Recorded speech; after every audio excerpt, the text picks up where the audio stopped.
The Beverly Hillbillies.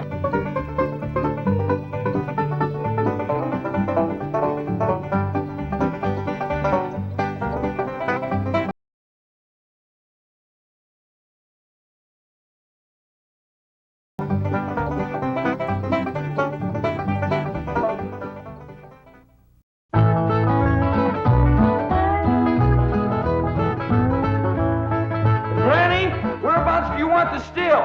Over here on this side of the cement pond, Jethro. Okay, Granny.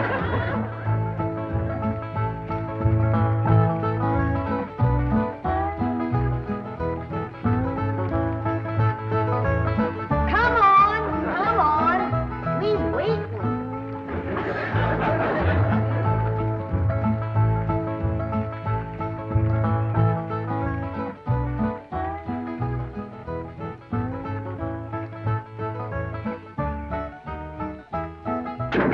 Turn it a mite that way, Jethro.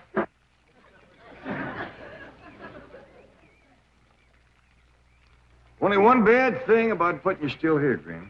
What's that? Drysdale place is downwind. The smell of your corn liquor brewing is going to drive poor Miss Drysdale right out of her mind. She's a drinking woman. How do you know, Uncle Jay? Well, he kind of let it slip out. Remember when we was unloading this from the truck? Yeah? He says to me, what's that? I said, that's a still for making corn liquor. He turned kind of white and trembly, and he says, oh, please don't ever let my wife see that. I reckon she just can't leave the stuff alone. Some folks like that. Terrible. Come to think of it, that's how come she's in Boston. What kind of drinker? Yeah. Miss Hathaway says she goes all over every place looking to get cured. Damn city cure's no good. The minute you go to taking it away from them, they want it all the more. I could cure Mrs. Drysdale of her drinking in 2 days. Oh, Granny. I just telling her she could have all she wanted. When they find out you don't care if they drink, they don't care to drink. That sure would be a blessing. Huh? Over here, Ellie, now. No more talk about drinking. Hey, look, everybody. Ella Mae's wearing a dress. How, Mr. Drysdale's in the house to see you. All right. My, ain't she pretty? Yeah.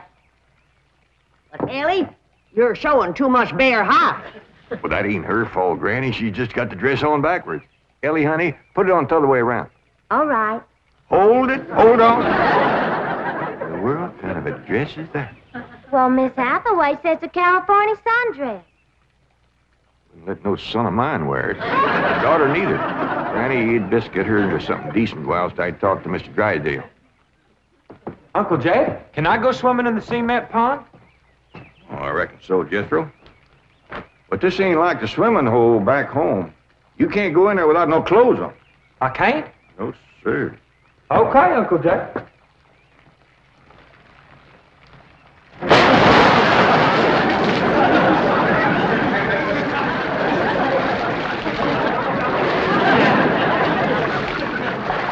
Someday I gotta have a long talk with that boy.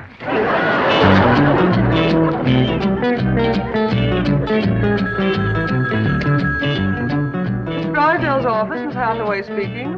Boston. That must be Mrs. Drysdale. No, don't put her on. She'll only make my life Mrs. Drysdale. How are you? How are things in Boston? Oh, the doctors here are just as silly as the ones in Beverly Hills. They insist there's nothing wrong with me. They've got me so depressed. I just had to call and talk to my darling. Are you taking good care of him? Oh, yes. As a matter of fact, he's stretched out on the sofa right now having his nap. How sweet. Well, the moment he wakens, you take his temperature and give him some of that blue medicine. What? He's waking now? Oh, marvelous. Put him on. Tell him Mumsy wants to hear his sweet voice. Speak to your mumsy. He whined. Oh, he probably has a migraine. Oh, poor Patricia, my lord. even made a hypochondriac out of you. Any message for Mr. Drysdale? Who? Oh, Melvin, my husband. Yes, well, is he there? No, he's up at the Clampett estate. Clampett. They bought the place next to yours just about the time you left for Boston. I don't find them listed in the first families. You tell Milburn not to mingle with them socially until I've had a genealogical check run on them. We don't want riffraff living under our very noses. For pain, one swaller. Don't open near fire. I'll be right in, Mr. Drysdale. Thank you, Ellie Mae. Granny, this is quite an array of medicines you have here. Yep, them's all the remedies I made myself. I wish you'd make something to help my wife. She's a terrible hypochondriac. Oh, What's the hypochondriac? Ellie, you run along now. I'll join you directly. Yeah, she goes from doctor to doctor to doctor. Well, I reckon the doctor can't help what's ailing her. Of course they can. It's psychosomatic. But she insists on prescriptions. Oh, I wish you could see our bedroom. Bottles all over the place. I plead with her. I hide the stuff. She always finds it or gets more. You think that's a lot of bottles? You should see my wife after a trip to the pharmacy. Why, she's so loaded she can hardly stagger up the stairs. Sit down, Mr. Drysdale. Sit yourself. And she has a dog. A perfectly healthy poodle. Now, would you believe that she Don't tell me. laps it up just like she does? Lord, look. You're sure toting a heavy burden. Now, maybe I can help you. Now, if she was to think that every time that she was to... You can just wear that barrel till your clothes get dry.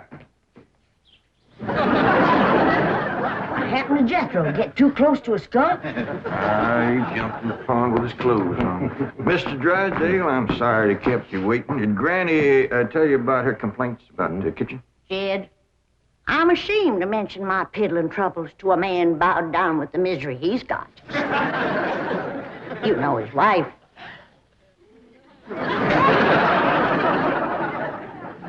Mr. Drysdale, our hearts go out to you. And we're going to help you, ain't we, Jed? You betcha we are. Man serves a poor purpose in this world if he can't help his neighbor. Oh, you're very kind, but I'll manage. I've been living with it for years. Have a nip, it'll brace you up. Oh, no, thank you. I never touch it. You hear that, Jed? Poor man.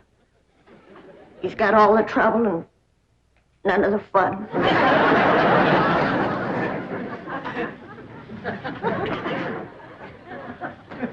There goes a soft-hearted woman. Yeah. Now, about her complaints. Oh, yeah. Well, for one thing, that electric meat grinder has been giving Granny a heap of trouble. Electric meat grinder? Yeah, listen right here in the dish trough. Oh, it grinds the meat all right, but then you can't find it. It goes down that pipe. Granny lost 2 squirrels and a rabbit in that thing. That's a disposal. You only put things in there that you don't want. Now, Mr. Drysdale, that ain't altogether true. Granny sure one of them squirrels and that rabbit. And another thing, this here sideways pump don't work at all. We must have carried in a barrel of water to prime that thing, but it don't work. Oh, there's another thing. Every once in a while, this little thingamajig here makes a ringing noise like that. There it goes again. Well, that's the telephone. Someone's calling you. I don't hear him. They're calling you on the telephone. Say hello into it. Hello. You have to lift the receiver first. Now say it. Hello. Mr. Clampett? He said my name. Can he see through this thing? No. Mr. Clampett, may I please speak to Mr. Drysdale? Well, they sure can see, or else how would they know you're standing here? That's my secretary. She knows I'm here. Yes, Miss Hathaway. Mr. Drysdale, I have some messages.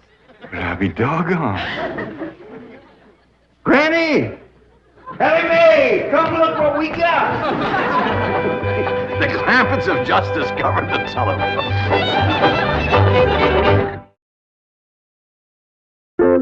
Yes, indeed. This is a marvelous invention. With this instrument, you can talk to anyone, any place in the civilized world. Can we talk to my cousin Pearl? Oh, yes, of course. Right now? Yes? Ellie Mae, run out back and fetch Jethro. Oh, wait a minute. You might not have his clothes on yet. Oh, I'll get him. Jed, is he greening us? Can we honest to goodness talk to Pearl on this team? You heard what he said. Hello, Pearl, you old rascal. What you doing back there? Oh, there ain't crowd. This here's Ellen. Oh, ladies, first, you gotta pick this thing up. Hello, Pearl, you old rascal. What you doing back there? Oh, there ain't crowd. This here's Ellen. What's she saying? You saying a word, you just humming. She ain't even humming a tune. Shut up, humming, and say something. Jethro will be right in. You ready to call Pearl? You've been a calm, but you just hum. That's dial tone. First, you've got to dial long distance like this. Okay. Howdy, Pearl. Hello, Pearl, you old rascal. What you doing back there? Oh, there ain't crowd. This here's Ellen. This is long distance. We know that, Pearl. Oh, I believe you have the operator. What's Pearl's number? Number? Operator. Just a moment, please. Hey, folks, Mr. Drysdale told me what y'all was up to. You can't talk to Ma on that thing. Well, look who's getting too smart for his britches. Too big for him, too. Mr. Drysdale says we can talk to her. Yeah, you think you know more than Mr. Drysdale? Well, I know Ma ain't got no telephone. Excuse the call, operator. You sure spoil things. And who asked you to butt in? I'll get it. I know what to do when it does that. Hello? Yeah, he's here. Well, for goodness sake. Well, sure. Well, howdy there, Miss Drysdale. This here is... Margaret! Oh, how wonderful. What? Man? Oh, yes, the telephone man. Well, how are you? I'm worried, that's how I am. I'm afraid, Milburn, that you've let the wrong kind of people move in next door to us, and I'm dreadfully upset. Now, dear, you mustn't let yourself get into this condition. Control yourself. No, dear, you mustn't come home yet. No, not until we get them in shape. I mean, get you in shape. You know. Now, we'll wait until you're cute. Milburn, I want to meet the Clampetts as soon as possible. Now, when will that be? What about Christmas? Next year. Milburn, this conversation is making less and less sense. Now, I want the truth about the Clampetts, or I'm flying home immediately. Now, Margaret, please control yourself. I don't want you flying. No, please, dear, please, stay on the ground. Dear, why don't you lie down and take a sedative? And I'll call you from the office. Goodbye. I'm sorry, my wife. We understand. Well, I'll see you later. Keep your chin up. Poor man. Don't it just tear your heart out? He is so ashamed of his wife, he don't even want us to meet her. What he says, she won't be cured till Christmas of next year. You gotta help me, Granny. I still say I could cure Mrs. Drysdale in 2 days. Sure be worth a try. If we could get her out here. Kid, misery loves company. And if that poor, miserable woman thought that she had a drinking friend living next door... Granny, you ain't ever down more than a thimbleful in your whole life. I know, kid, but it'd be worth a little white lie to help a neighbor and save a marriage. But how?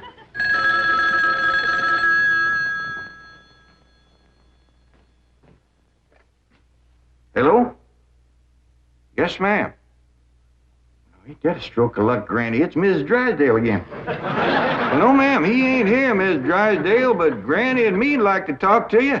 We your next-door neighbors, the Clampetts. Listen, honey, I got my still set up not 50 feet from your back door. Now, you come on home, and you and me will get glassy-eyed, falling down crocked. We'll get juiced at eyeballs. How does that sound to you, honey? I don't hear nothing. Me neither.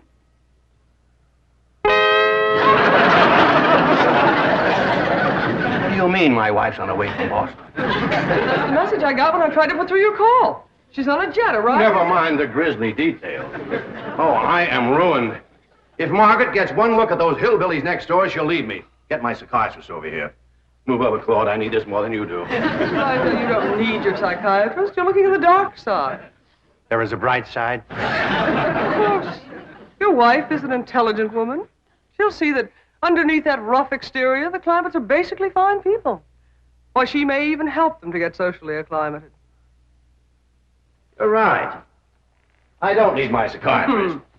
You do. Your wife will take... My wife, through whose aristocratic veins flows blood the color of bluing, considers anyone whose ancestors did not arrive on the Mayflower immigrants. She does make rather a fetish at the family tree, but... But nothing. I'm stuck. I'm either going to lose my wife or my largest depositor. That's what makes the whole thing so difficult. You know, I like the Clampetts, but I love my wife. Isn't life weird? She's a snob, she's a hypochondriac, she's not young and beautiful, but I love her.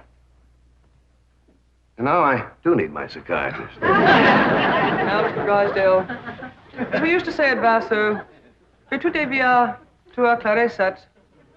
Courage will light your path. Yes, I know what I have to do. I'll go to the airport. I'll take Margaret in my arms. I'll look her in the eye and lie like a rug. I'll tell her the Clampetts have left town and put her back on the plane. I beseech you, do not become enmeshed in a web of lies. But it won't be a lie if the Clampetts are tricked into actually leaving town. But they're just getting settled. What could possibly induce them to leave town? That's your problem. Me? You expect me? But they like you. Finagle them into going to Palm Springs for a few days. No, no. I will not help you spin your deceitful web. Miss Hathaway, would you rather be an unemployed secretary or a spider with a raise? You know, I think the Clampetts might enjoy Palm Springs. Palm Springs? Where's that? It's about 125 miles from here, in the desert. Desert? Yeah, remember we crossed from them on the way out here. All that sand? Yeah, I remember. You ain't getting me to no desert. Trees were so far apart, the woodpeckers had to tote lunch. But this is different, Granny. This is a beautiful resort with lots of trees and fine hotels and swimming pools. We got a pond for swimming right here. Ellie's out swimming right now. You didn't jump in with her clothes on, did you? I don't know. Oh, surely not. She promised to wear the lovely swim ensemble I got her. Yeah, she done just like Jethro. Here she comes with the dress shrunk clear up to her. Granny! What's the matter? All her hair come out. What? It's true. Ellie lost her beautiful hair. Heaven help her, she's bald as an eagle. Ellie Mae, take off your bathing cap. Oh, praise be. All right, but Ellie, you hadn't ought to went swimming with your clothes on and shrunk up that nice dress. This ain't a dress, is it, Miss Jane? No, dear, it's a beach jacket to wear over a bathing suit. Ellie Mae Clampett. Cover up your nakedness, child. That's the way everyone goes swimming out here. It's perfectly proper. Well, you wouldn't catch me in nothing like that. Me neither. Mr. Clampett, how would you like for a member of your family to become Princess of Palm Springs? What? They're holding a beauty contest at the Springs this week, and someone in this very room has the face and the figure to win. When the judges see her in a bathing suit... I told you I ain't putting on no bathing suit.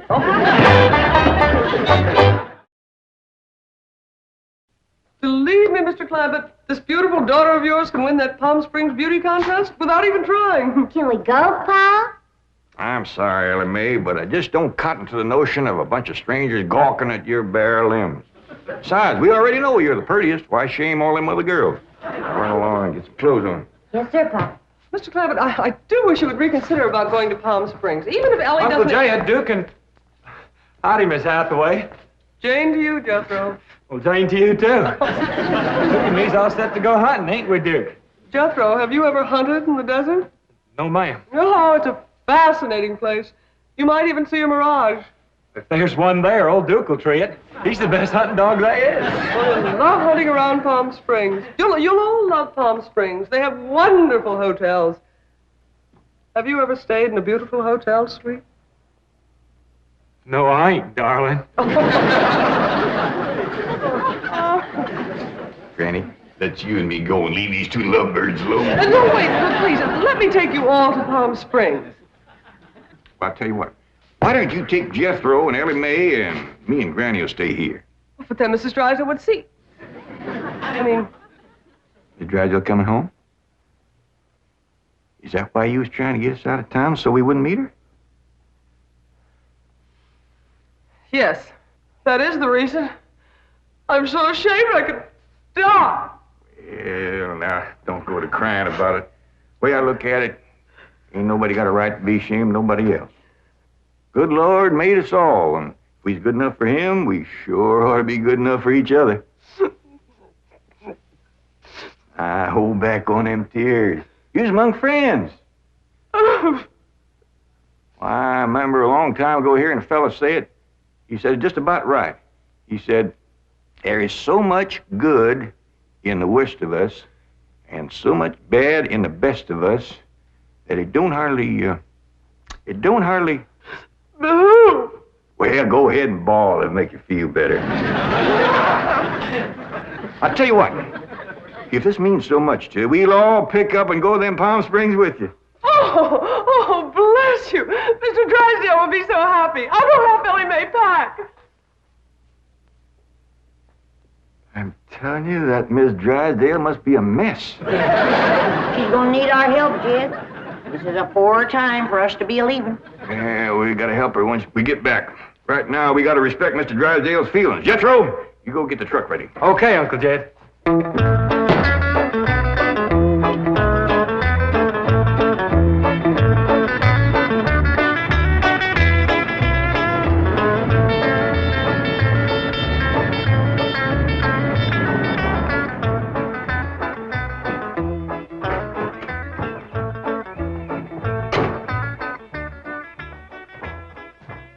There, Melvin. The Clampetts gardener shouldn't leave his car parked in the front driveway that way. Oh, you're absolutely right, dear, yes. Oh, Margaret, don't you want to stop at home first and freshen up? Take some medicine or something? Melvin, I have just flown 3,000 miles to meet the Clampetts, and I intend to meet them right now. Oh, Don, they're probably out of town. You see, they travel extensively. Oh, they're wonderful people. It'd be a shame if you missed them. But I know how anxious you are to get back to Boston and your doctors. And Sonny. How is Sonny? How's he like Harvard this year? Is it Yale? Princeton? Dartmouth? Let's go ask him. Melvin, what is the matter with you? Melvin, let go. Let go, you hear me? Let go, I say. Let go. Have you gone mad? Let go, you beast. Step aside, lady. I'll shoot it.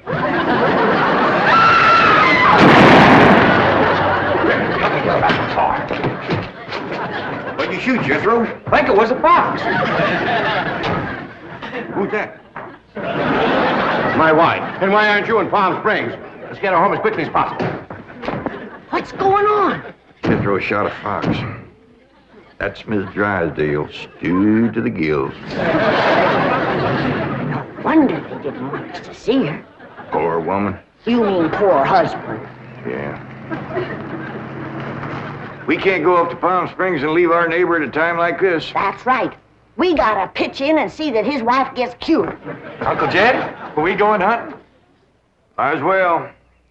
It'll be a while before she sleeps that one off. Well, I hope there's some possum around. These skinny old California foxes ain't worth shooting at.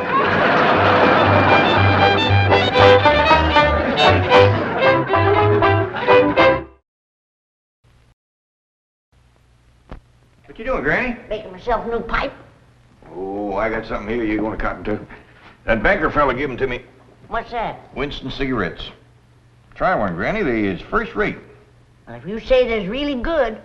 Best smoking you ever had.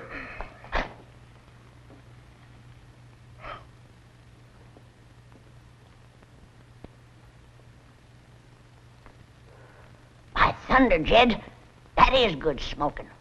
Now try it this way, Granny.